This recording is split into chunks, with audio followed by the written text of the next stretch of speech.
Tunaliinua jina la Mungu wetu, Bwana wa majeshi, aliye juu, aketie mahali pa juu palipoinuka. Leo tunajikumbusha katika kitabu cha Ezra mtumishi wa Mungu, ambao hawa walitoka katika nchi ya Babeli, nchi ya uhamisho, wakarudi katika nchi ya Israeli ambayo ni Yerusalemu. Lakini hawa, unaona, Ezra anaomba toba juu ya wana wa Israeli kwa sababu walioa wanawake wageni, na Mungu alisema wasioe wanawake wageni wala wasioze watoto wao kwa mataifa, lakini walitenda dhambi kubwa. Lakini wakamuuliza wale watu Ezra, je, lingaliko tumaini juu ya sisi kwa Mungu? Lakini Ezra, ukisoma Ezra ile 10, unaona Ezra akaungama mbele za Bwana, akatubu mbele za Bwana juu ya Yerusalemu na wale watu wake. Lakini alivyotubu akaonekana kwamba wale wa Benjamin na Walawi walioa wanawake wageni, kosa kubwa sana ambalo Mungu aliwaambia wasifanye hivyo. Lakini wakasema kwamba tumejua makosa yetu. Kwa hiyo wakataka Ezra wale watu waachane na wake zao. Unaona Ezra analalua mavazi yake, unaona Ezra analia kwa kutubu, anaomba toba kwa Mungu kwa sababu alikuwa anaungama mbele za Bwana. Kwa hiyo wana wa Mungu, siku zote Mungu akisema kitu kwamba kile kitu kinakuwa kama ni sheria, kwa sababu alisema nyinyi mkioa wanawake wa mataifa mtaniacha mimi niliye chemichemi za uzima, mtaenda kuiandama miungu mingine. Kwa sababu Mungu anataka Israeli ambao ni watoto wa Yakobo wazishike zile amri, wamwabudu yeye katika roho na kweli. Kwa naona wakaleta ukengeufu mkubwa katika nchi ya Israeli kwa sababu walienda kuoa wanawake wa mataifa. Kwa hiyo mwana wa Mungu, siku zote kwa Mungu, yale mambo aliyesema kwa Mungu tuyaishi, tuyashike, ndipo tutakapofanikiwa tuingiapo na tutokapo.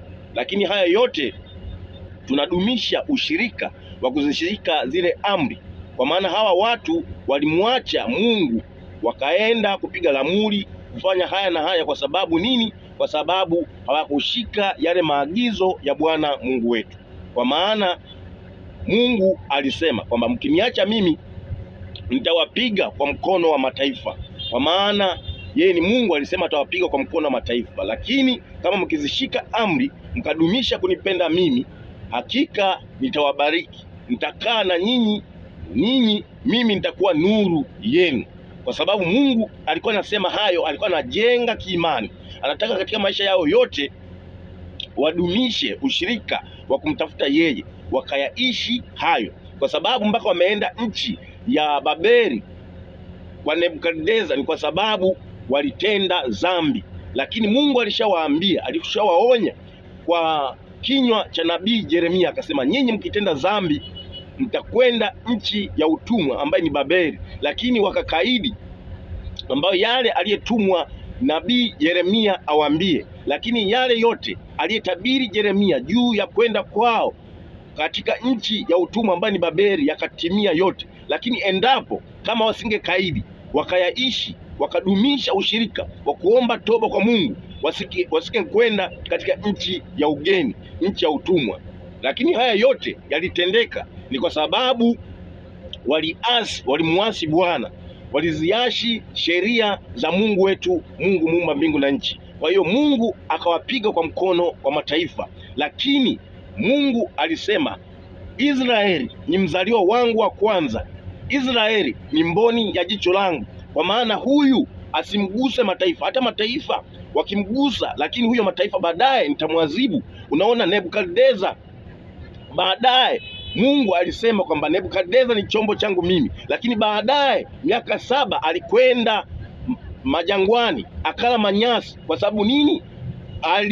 kuwa anaadhibiwa juu ya watu wake ambao ni watoto wa Yakobo. Kwa hiyo mwana wa Mungu, siku zote tukisema tudumishe sana ushirika wa kutafuta yale maarifa ya kimungu, tukae katika ile kweli ya Kristo, tukae katika tumaini la huyu Mungu wa Abrahamu aliyechagua sisi tuwe viumbe vyake vya sifa za utukufu wake hapa duniani. Basi tudumishe huo ushirika, tumtafute usiku na mchana, tuyaishi hayo maarifa, ndipo tutakapoongezeka na kufanikiwa na kuzidi sana. Kwa maana Mungu anasema ahadi zake ni amina na kweli na uzima. Kwa maana hakuna kitu chochote Mungu alichoahidi kwamba asitekeleze. Kwa hiyo kwamba Mungu anaahidi kwamba tutabarikiwa, kwa maana yeye anajua tutabarikiwa tukishika zile amri na sheria zake. Kwa hiyo wana wa Mungu, tukitaka tudumishe sana kumpenda huyu Mungu, tukae katika ile kweli yake takatifu, tukae katika yale maagizo yake matakatifu. Aliamuru kwamba siku ya saba tuende nyumbani mwa Bwana, tukaikiri, tukamwabudu Mungu katika roho na kweli, tukamfanyie Mungu ibada takatifu.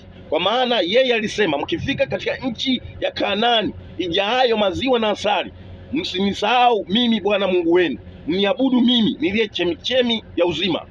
Kwa maana ndipo tutakapofanikiwa, tutakapobarikiwa, tuingiapo na tutokapo. Anakwambia nuru, atatuangazia nuru za uso wake, kwa maana yeye ni Mungu aliye ni mboni ya jicho letu. Kwa hiyo wana wa Mungu, tukidumisha hayo, tukiyapenda hayo katika mioyo yetu, tukamuishi huyu Mungu ambaye ni Kristo Yesu, ambaye ni mwamba kanisa, hakika katikati ya mafalme, katikati ya mataifa na makabila, kwa maana yeye amesema tutakuwa vichwa, hatutakuwa mkia, endapo tutakiri, tutalishika lile neno lake takatifu. Kwa hiyo wana wa Mungu, katika maisha yetu tudumishe sana muhimili wa kutafuta ile kweli ya Kristo. Kweli ya Kristo ikikaa kwetu, tukaiishi, anasema tutakuwa huru kweli kweli. Na uhuru huu ambao anazungumzia Kristo, kwamba tuyatafakari usiku na mchana yale maneno yake aliyeainisha, ambaye ni Torati ya Moses, ambaye ni Biblia, tukiadumisha kuyatafakari usiku na mchana, tukitafuta hayo maarifa kwa moyo yetu yote, tukadumisha kumpenda, tukaishi hayo, tukakaa katika ile kweli ya Kristo, ndipo uhuru wetu utakuwa endelevu. Kwa maana anasema, ukisoma katika Warumi 10 na ule mstari wa 2, anasema tuna juhudi nyingi, tuna mbio nyingi, lakini si katika maarifa.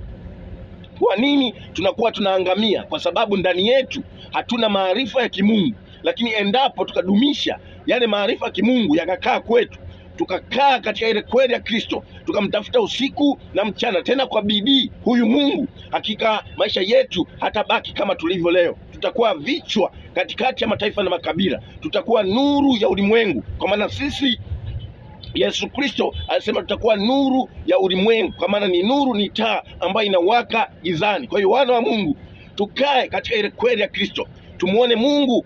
Mungu ametupa sisi kama ni mabalozi wake hapa duniani. Basi hiyo aliyetupa kwamba sisi tuwe mabalozi, basi hiyo neema hiyo ambayo tumepata bure, basi tutoe na sisi bure, ili wa mataifa wajue kwamba sisi tunamwabudu Mungu aliye kweli na uzima, Mungu mtenda miujiza, Mungu wa ishara na maajabu, aliyempiga Farao kwa mapigo 10 yale ya ajabu, akadhihirisha utukufu wake, wote wakasujudu kwamba huyu ni Mungu, hakuna Mungu mwingine. Wale wasaidizi wa Farao wakamwambia Farao, hiki ni chanda cha Bwana, hakuna wa kuweza kushindana na Musa, waruhusu hawa wana wa Israeli waende wakamwabudu Mungu wao jangwani. Kwa hiyo mwana wa Mungu, huyu Mungu mtenda miujiza, aliyetenda tangu zamani, tuliyesimuliwa na baba zetu, hata leo anaishi, hata leo anatenda. Endapo tukazishika amri zake, atajidhihirisha katika maisha yetu,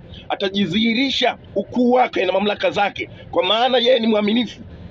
Ahadi zake ni amina na kweli na uzima. Kwa maana baba zetu walishinda zaidi ya kushinda, kwa maana wao walisimama na Mungu, walisimama na agano takatifu. Kwa maana na Elia alisimama na Mungu, akadhihirisha ukuu wa Mungu. Kwa hiyo wana wa Mungu, tukikaa na kumwamini huyu Mungu, hakika neema yake na rehema zake ataziachilia katika maisha yetu. Tutaona ukuu na neema zake za ajabu zitatufunika katika maisha yetu. Kwa hiyo wana wa Mungu, tumpende huyu Kristo, tuyaishi maisha matakatifu, tuyaishi kwa kusudi, ili Mungu ajidhihirishe, zile kazi zake zote za msalaba wa Yesu Kristo ajidhihirishe kwetu, kwa maana yeye alikufa akawa maskini ili sisi tuwe matajiri. Kwa hiyo wana wa Mungu, huo utajiri aliyetuachilia kwetu sisi, basi tudumishe kukaa upande wetu, ili tumuone Mungu akitupigania, akitulinda, akitushika mkono, kwa maana yeye ni Mungu wa ajabu, yeye ni Mungu aliye mwaminifu. Kwa hiyo wana wa Mungu,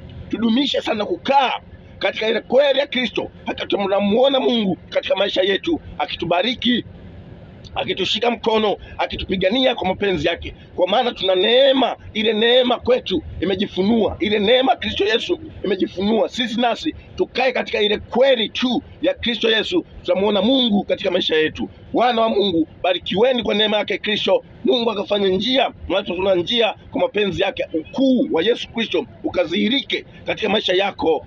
Amen.